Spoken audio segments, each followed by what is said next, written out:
Hey everyone, I'm Tedder. And Weber. And we're Tedder and Weber. Welcome to the Tedder and Weber Show. Yeah. Can you believe, Stephanie, this is episode 21. It's crazy. I know. I was looking at the numbers. I'm like, 21. Yeah, feels like, in some ways it feels like 500, and in some ways it feels like 5. Yeah. I think because we also just enjoy spending time together, so it doesn't feel like there's a lot of work here. Yeah. So it's not a chore. Right. I thoroughly enjoy it. Okay, so today's topic, it's a little heavier, so I'm just going to give you that kind of heads up as well. It's not a funny, ha-ha kind of session today. We're going to go a little deeper. I know we generally speak on comparison, but so much of our mental health is tied into the comparative narrative that we speak. And so, we're going to kind of flow in and out of comparison today. We're going to spend some time talking about mental health. Ooh. It's Mental Health Friday. Yeah, it's something. Something. Sure. So you had a topic you kind of wanted to share with us. So, past several months, I have, be totally upfront. I've seen a counselor most of my life for a reason. Highly recommend. Everybody should have a counselor and everybody should have antidepressants. That's kind of where I'm at. Like, just spritz it in the room. Add it in here. Maybe Ativan's a little strong, but you get my drift here. But there is a stigma around it. Yeah. I am happily medicated. I have gone through a very rough time over the past several months, just a lot of things happening, and job change, and which I love, but it's still stressful. Yeah, it's a lot. It to is. Process. Good stress is still stress. Daughter's a senior, going through all the things, and then it's been crazy and it's been hectic. And so a few months ago, it was probably I think in the July timeframe that it really started noticing my mental health going downhill. And it was one of those moments where it's like, what's going on? Yeah. I noticed it too. We talked about it a little bit because you were texting me, and I was just like, "Are you okay?" Like everything's wrong. Like everything felt like it was wrong. Yes. No matter if it was a good day or a bad day. Yeah. And it was a miserable place to be. Yeah. Just being totally transparent. I didn't want to be around me, so I didn't blame others if they didn't. You assume that everyone else would around you as well, which makes your mental health worse. Yeah, isolation is kind of self-isolation is really a real thing. It's a recipe for disaster. We're not meant to do life without. We're not. So I was fortunate enough in permanent work from home. I was able to go down and visit my parents, help them a little bit, and this is pre-hurricane. Yeah. Just got to talk to them, spend some one-on-one time with them that I haven't gotten in over 30 years. Because I've always had friends or family or children or whatever with me, and now grandchildren. And so it was nice to just kind of spend 5 days with my parents and just kind of be a kid. And it did a lot for my mental health. And just started working through some things and processing because I didn't have all the demands of work and kids and whatever, because I did take a day or two. I think I took a day off, but just having that peace and being able to process through some things did me a lot of good. But one of the things that I struggled with was I couldn't get totally out of the rut. And I had been on medication for years, and it just wasn't working. Yeah. But I told my doctor, because I did make an appointment for my doctor, I made an appointment with my counselor, but I told my doctor, I was like, it doesn't feel like a normal depression. Like it feels like, it feels different. And I can't remember exactly what I said to her, but I was like, it doesn't feel like the normal cause. It just feels, and basically what I was getting at is a spiritual attack. Mm-hmm. We were going through a lot of stuff with the Tedder and Weber stuff, and good stuff, positive stuff. But the enemy wants to attack, and you're about to unleash Yeah. God's word on everybody that'll listen to you. correct. So I ended up, we switched my meds, and it's night and day. Yeah. But throughout that process, I have been doing a lot of work on myself. Things that I thought that I was over from decades ago up to present. And one of the things I noticed is that I have thought patterns that recur. So I've really been putting in a lot of effort into trying to understand why I do the things that I do. And it sucks. And as we mentioned That's before, not an easy road. No one wants to make a list of all the things that you could be better at. You know what I mean? But when you take a deep dive, that's the only time that you can make an improvement. Absolutely. And you have to be willing to do the work. And so it's not enough just throw medication at it and just go about your day. Like you have to get to the root of the problem. And you have to learn the skills over and over, because when you're in the middle of it, you don't remember. So there's been a lot of, as I said, things that I'm working through. I'm not done yet. And we had actually recorded something. Yeah. And like a month ago. Yeah. And I hesitated to post it, and I told Lindsay, I was like, something's not right. Like, and I think what it was is it was my story specifically. So when I was talking to Lindsay that I wanted to share, that I was ready to share, because I was still in the middle of it. Like I was just coming out of it. And it felt like it needed to be more hopeful, you know, like, okay, there is something on the other side of it. But it's also, how did you remember what I said to you about it earlier. You kind of said that, like, you didn't want to just get on here and use this as, like, your own diary. It wasn't just you venting your problems. You wanted to be able to use your problems and open it to anyone who's feeling similarly, regardless of how they got there. Right. And so this one was, you know, how I got there. Yeah. Which is fine. And we did spend a lot of time going into that. But what you were saying is, like, you want to be able to say, hey, this is where I was. Doesn't matter why I got there. Doesn't matter why you were there. Right. But you may be there. It's not about my story, right? It's about the journey. Yeah. And the way that God is always faithful, and his promises are always going to be fulfilled. Right. And, you know, we were told, you know, we're going to have struggles. Yeah. But there's a greater hope, you know, out there, that because Jesus went to the cross for my sins. And so when I look at things now, I'm trying to look at them from a perspective of, okay, this is where I was a few months ago. How do I avoid getting back there again? Right. Because this isn't my first rodeo. But there are definite thought patterns. And I mentioned to you. Yeah, I was going to ask you if you would mind. EMDR, I can't remember what it is, but it's bilateral stimulation while you reprocess memories.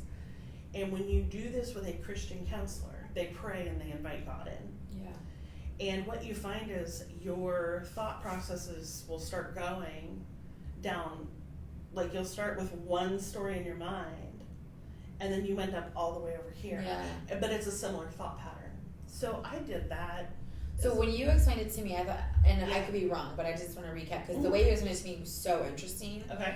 Was like when we talked about it the other night, you said that you had these different, like, if you look at your life as a line, a linear view of your life, you had a memory as a child and a memory as well into your adult years, and they both made you feel the same way about yourself. Yes. And so they were aligned to each other, even though your life wasn't kind of lined up that way. And I actually had a very interesting conversation this past week or last week about this with somebody very close to me. And I told this person, I said, how we think is based on these patterns. And this person held one belief that, you know, decades later proved to be false. And I said, what decisions would you have made differently had you known the truth? And that's kind of Yeah. You know, where the EMDR stuff got me is I had a lot of traumatic memories. Mm-hmm. You know, I'm human. Yeah. People are flawed. We love each other the best we can. Yeah. But sometimes, you know, we hurt each other. Yeah. You know, some of those incidents were intentional, some of them were not. It doesn't matter. They're still hurtful to you. Real. Yeah.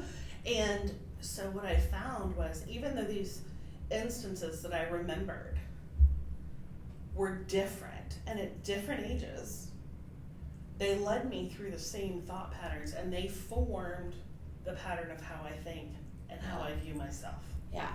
That was huge. Mm-hmm. Yes. And that was the single most helpful part of therapy that I have ever experienced. Yeah. Like, it fundamentally changed Yeah. how I view things. Yeah. And so as I'm sitting here and I've done the EMDR, and I've talked to my counselor, you know, and I do the things that they ask you to do, and I take the meds, but there's still some underlying stuff. So even though I've done the bulk of the work, there's still, now it's like peeling back layers of an onion. There's more there, and I'm like, And I'm starting to notice similarities of when I'm stressed, or when I'm anxious, or when I'm uneasy, or when I'm this, my thought patterns are actually dictating where I go. And so now I'm having to go, ooh, no, we need to veer this way. And That's super interesting. it's really, really cool. And the only way that I have found to do that is by looking at what God says about us. Mm-hmm. Because feelings and assumptions and whatever else you want to call it, they get us into these places. And that's not God's truth. Right. God's Right. truth does not change. My feelings are all over the map. place. Yeah, you know, and I'm not usually a sappy person, but I will have myself a good cry if I need yeah. to. Yeah. But I'm then I pretty can sad. also be like, oh, see, but I can also turn around and shut off all emotion and look at you like, See, I can't do that. I'm good at it. And I'm very good at compartmentalizing things. So if I don't like something in the way that something is, I'm happy to just shove it in a box, tape it up a little bit, Put it in the put back a of the bow on closet. it, wrap it in cement, duct tape it, and then put some barbed wire around it, and then maybe pour cement over it too, just so it's really secure, so I never can do that. have to get into it. So that's kind of what I've been doing, and I think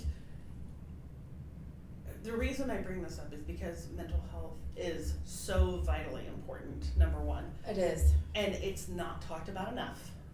And we all have our struggles. Yeah, everyone has All struggles. of us. And if you're sitting in a dark place, there are people that will help you and use those resources. The Christian counselors, the doctors, you know, there's no shame in pulling yourself out of a pit. Right. Or go to a trusted friend. Go to your pastor. I mean, anyone who... I mean, I remember, you know, I hope you don't mind me sharing, but I remember you texting me like, Linz, I'm not okay. Like, I don't care about anything. Yeah. And I knew that wasn't you because you actually care a lot about everything. And so, good, bad, ugly, and different, like you care about as it. much as I try not to portray that, yes. Yeah, I am do. a highly sensitive person. You're a feeler. And so, absolutely. when you're like, yeah, I just don't care about anything, like I don't care. And it wasn't that I wanted to end everything. It was just that I didn't want to be here anymore. Yeah. So it was more of an apathy. Yeah. But I had gotten to that point and I couldn't see my purpose. I couldn't see my value. I couldn't see anything. And having people around you is great. But they can't do the hard work for you. And you can't expect them to. No. That's it wasn't codependency. Right. It wasn't my job to fix you. It was Correct. my job to show you, hey, I'm here and I love you. Right. Regardless of what you're going through, regardless of what anything your brain is telling you, I love you. Whatever short circuits are coming, I still love you. But you're completely right. I mean, I remember I've shared with you guys on the show before about this experience I had in high school, and that really did kind of shape the foundation of who I am because of the way I think. You know, I had some very unhealthy thought patterns for a long time because of it, but it also created in me an understanding to like, this is where I was. But I was so young, you guys, and I mean, suicide wasn't something that was discussed. Do you know what I mean? There wasn't a suicide prevention hotline. There wasn't, you know what I mean? The only thing I knew about suicide at 16 was that it was the ultimate sin, the sin for which you can't be forgiven, right? And that's a different video altogether because I don't have the answers to that even still. But that wasn't something people talked about. You know what I mean? And I think I remember just praying for rapture, like just Jesus come back. And like, I can totally relate to that. Yeah, yes. Like it was. I just remember like Jesus come back. We're done. You don't have the energy. You don't like, have the we're ability. Done. Like human society has lived long enough because me. I am miserable. So bring it on home. Right. Like let's do that. So which is a very entitled mindset as well. That's okay. You were a teenager. I was 16. But when I look back at that time in my life, I didn't go see a counselor. I didn't go to my parents. I didn't do that. And not because I was embarrassed or not because I just didn't know better. I just didn't know that I was 16. I had no idea. Do you know what I mean? And I remember being in a library and they gave us the spiel on it, and it was basically, if you're considering this, there's something really, really wrong with you.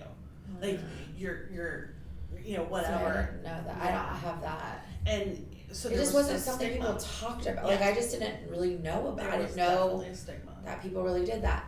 And I think, when I'm sitting there praying for rapture, what I did, and I still have this Bible, it was my teen study Bible from the 90s.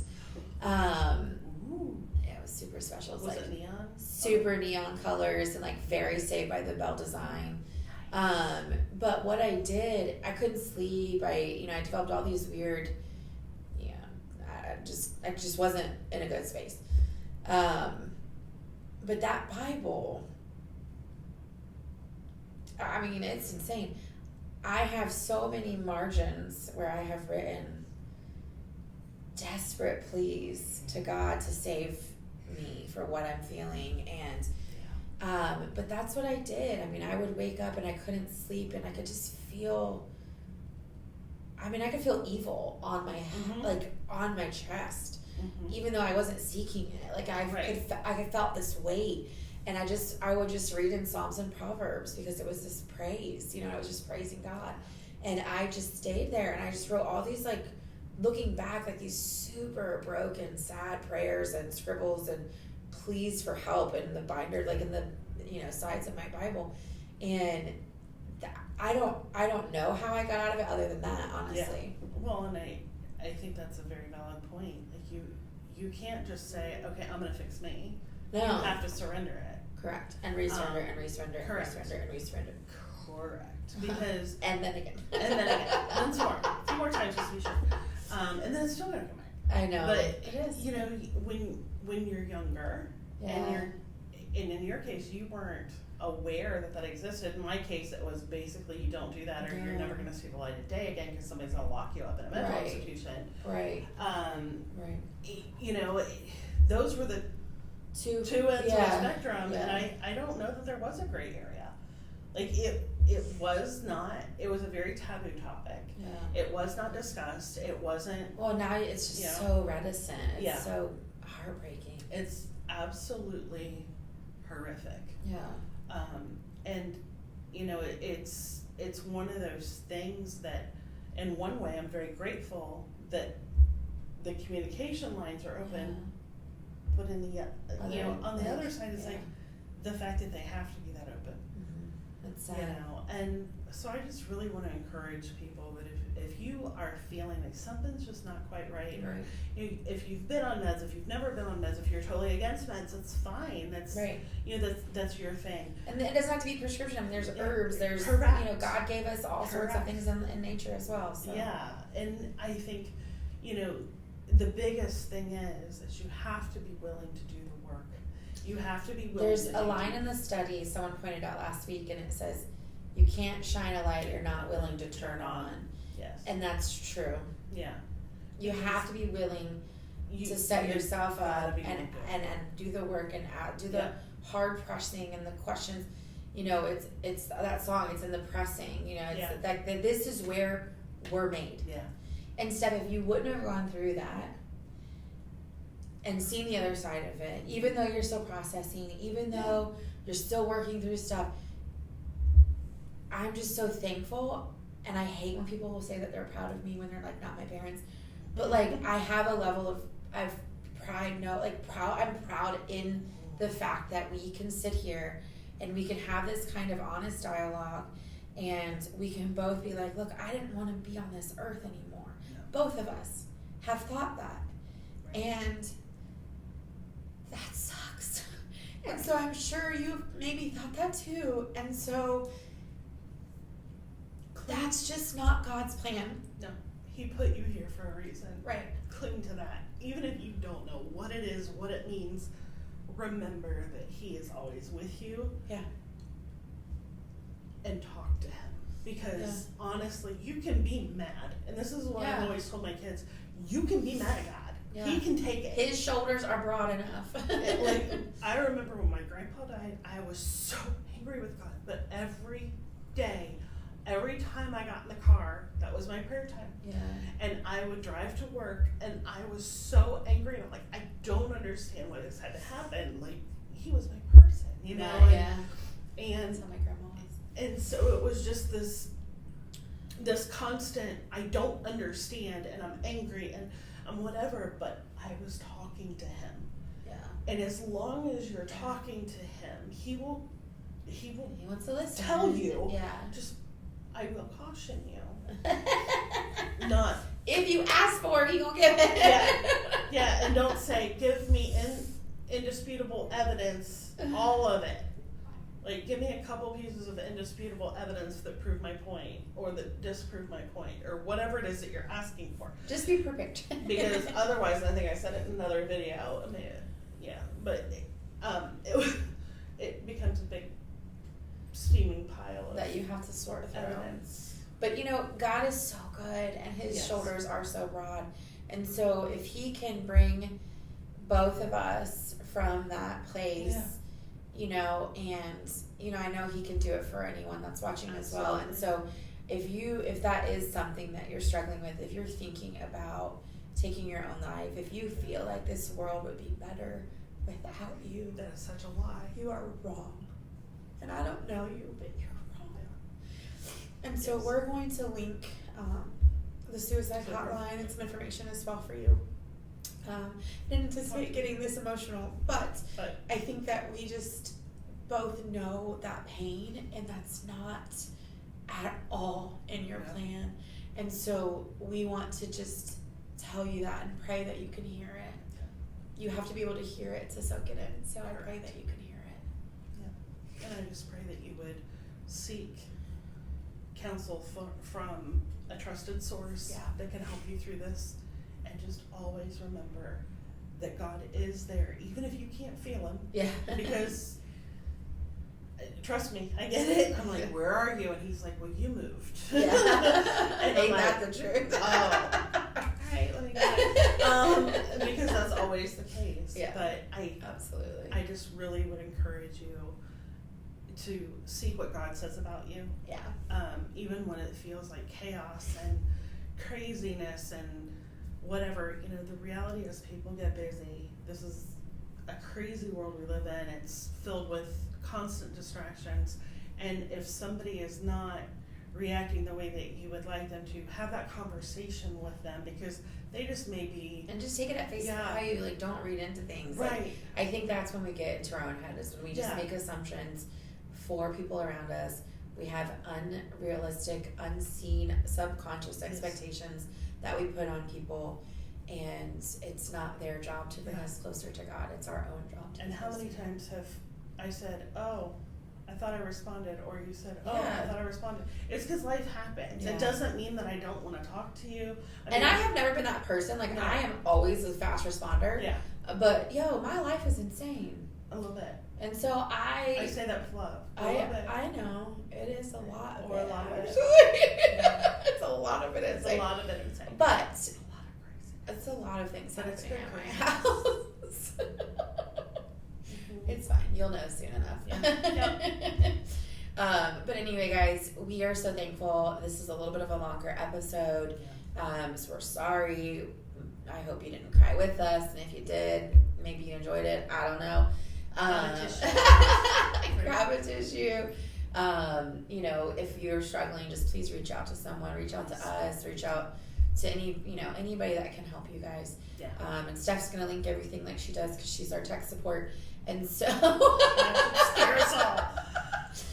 But I'm gonna take Steph's role because she took all the talking. So if you guys could just like, subscribe, and share this video, and comment as well. Thank you, Steph, because it's with your help that this message can be reached by someone who might need to hear it. So if you think it's pertinent, please share it, post it on your Facebook, do something, just so we can help people who are hurting. Yep. Just don't isolate Don't yourself. give up. Just cling to God and Yep. help with the people around you. And worst comes to worst, just go to Psalms and Proverbs and just praise it out. Okay? Absolutely. No praise never hurt anybody. Never hurt anybody. But yeah, we wish you all of the best for the upcoming Thanksgiving holiday and Christmas and the new year, and we'll see you at some point, hopefully in January.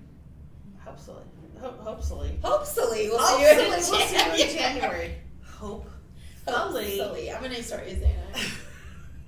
I'm gonna start sneaking it into videos and just seeing if Weber says it. I'm like, I hope this is.